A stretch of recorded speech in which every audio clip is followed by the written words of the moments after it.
दोस्तों, बड़ी खबरें सामने आ रही है। झुकने को तैयार नहीं ईरान। होर्मुज को लेकर अमेरिका के सामने रख दी ऐसी कड़ी शर्तें कि वाशिंगटन की बढ़ गई मुश्किल। और अगली खबर में आपको बताएंगे, कनाडा से मोदी सरकार के लिए बड़ा झटका।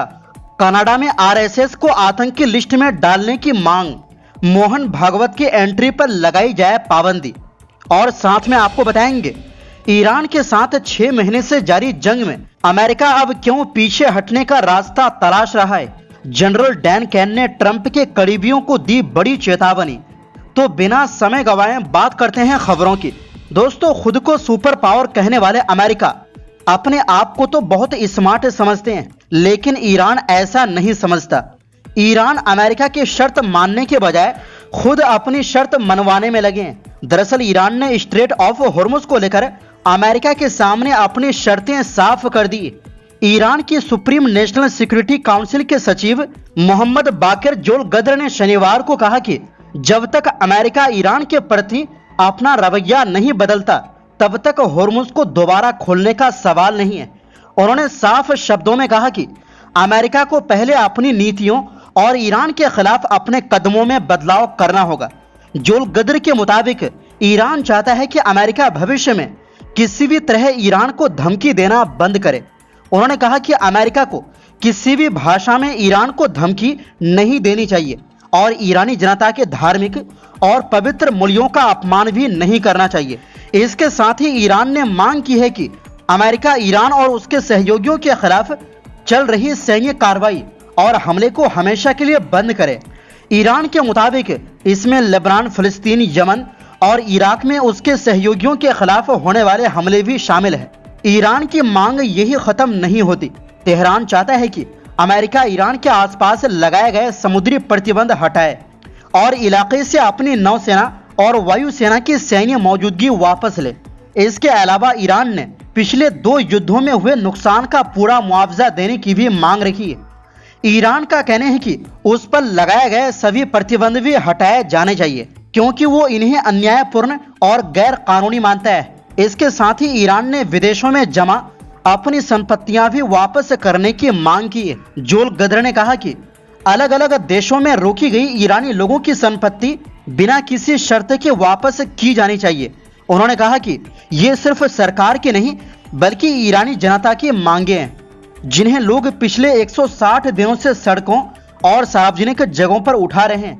उन्होंने साफ किया कि ईरान की सुप्रीम नेशनल सिक्योरिटी काउंसिल युद्ध हो या बातचीत, किसी भी सिचुएशन में इन मांगों से पीछे नहीं हटेगी। अब इसी बीच होर्मुज को दोबारा खोलने को लेकर ईरान और ओमान के बीच भी बातचीत चल रही है, लेकिन ईरान के इस्लामिक रेवोल्यूशनरी गार्ड यानी IRGC ने साफ कर दिया है कि सिर्फ ईरान और ओमान के बीच समझौता हो जाने से होर्मुज नहीं खुलेगा। इसके लिए अमेरिका को ईरान की शर्तें माननी होंगी। ये बयान अमेरिका के लिए बड़ा झटका माना जा रहा है, क्योंकि अमेरिका पिछले कई दिनों से ईरान और ओमान के बीच चल रही बातचीत पर नजर बनाए हुए हैं और उम्मीद कर रहा है कि समझौते के बाद होर्मुज से जहाजों की आवाजाही शुरू हो जाएगी। ईरान की सरकारी समाचार एजेंसी तस्नीम के मुताबिक IRGC के प्रवक्ता सरदार मोहिब्बी ने कहा है कि होर्मुज को खोलने का फैसला ईरान की अपनी खास प्रक्रिया और शर्तों के आधार पर होगा। इसका ओमान के साथ चल रही बातचीत से सीधा संबंध नहीं है।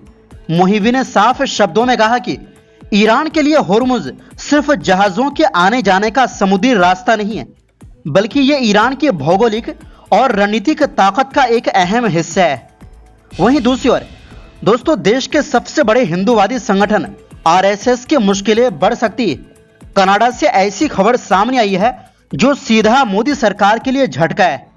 दरअसल कनाडा में भारत के राष्ट्रीय स्वयं सेवक संघ यानी RSS पर प्रतिबंध लगाने की सिफारिश की गई है। इसके अलावा RSS के प्रमुख मोहन भागवत के कनाडा आने पर भी रोक लगाने की मांग की गई है। कनाडा के न्यू डेमोक्रेट्स फेडरल ने सरकार से मांग की है कि वो फासिस्ट पैरामिलिट्री संगठन राष्ट्रीय स्वयं सेवक संघ RSS के प्रमुख को देश में आने से रोके और कनाडा में RSS पर पूरी तरह से प्रतिबंध लगाया जाए। ये इस संगठन की पुरानी मांग रही है, जिसे उसने फिर से दोहराया है।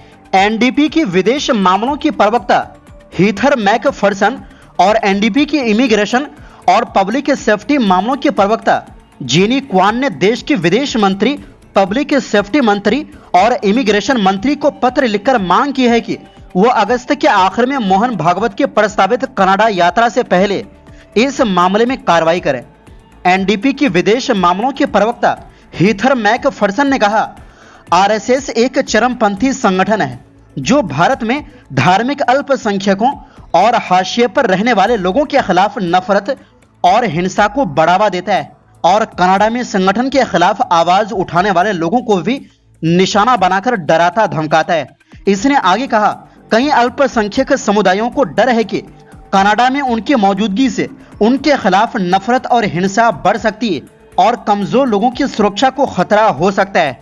यही नहीं, रिपोर्ट के मुताबिक Canadian forum for human rights and democracy in India की एक प्रेस रिलीज के मुताबिक कनाडा के 40 से ज्यादा सिविल सोसाइटी, मानवाधिकार, मजदूर और धार्मिक संगठनों ने कनाडा के पब्लिक सेफ्टी मिनिस्टर गैरी आनंद सांगरी से मांग की है कि वो राष्ट्रीय स्वयं सेवक संघ आरएसएस के प्रमुख मोहन भागवत को कनाडा में घुसने की इजाजत ना दें। आपको बता दें कि भागवत का कनाडा दौरा 31 अगस्त से 1 सितंबर के बीच प्रस्तावित है। वैसे आप क्या मानते हैं, क्या आरएसएस सच में चरमपंथी संगठन है? अपनी राय कमेंट बॉक्स में जरूर दें। वहीं दूसरी ओर दोस्तों, ईरान के साथ चल रही जंग को करीब 6 महीने हो चुके हैं और अब अमेरिका के लिए इस युद्ध को आगे बढ़ाना आसान नहीं रह गई है। अमेरिकी सेना के बड़े अधिकारी जनरल डैन कैन ने राष्ट्रपति डोनाल्ड ट्रंप के करीबी अधिकारियों से कहा है कि अब युद्ध से बाहर निकलने का रास्ता तलाशना चाहिए। उनका मानना है कि अगर अमेरिका ने युद्ध को और बढ़ाया तो इसका नुकसान खुद अमेरिका को हो सकता है। सिर्फ हवाई हमलों के जरिए ट्रंप के सभी टारगेट हासिल करना भी मुश्किल है। जनरल डैन कैन ने CIA डायरेक्टर जॉन रेडक्लिफ, विदेश मंत्री मार्को रूबियो और वाइस प्रेसिडेंट JD वेंस जैसे बड़े अधिकारियों से इस मुद्दे पर बात की है। उनका कहना है कि ट्रंप के सामने जब भी सैन्य कार्रवाई के विकल्प रखे जाए तो उसके खतरे और उसकी सीमाएं भी साफ साफ बताई जाए। उनका मानना है कि सिर्फ बम गिराकर ईरान को झुकाना आसान नहीं होगा। वो पहले भी कह चुके हैं कि हवाई हमलों की अपनी सीमाएं होती है।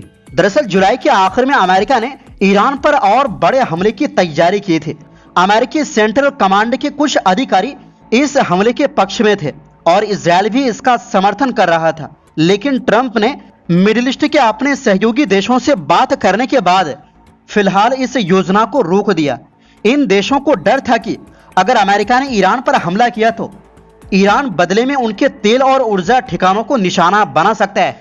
इसके साथ ही अमेरिका के हथियारों का घटता भंडार भी बड़ी चिंता बन गई है। अमेरिकी सैन्य अधिकारियों के मुताबिक लंबे समय से चल रही लड़ाई के कारण हथियारों का स्टॉक तेजी से कम हो रहा है।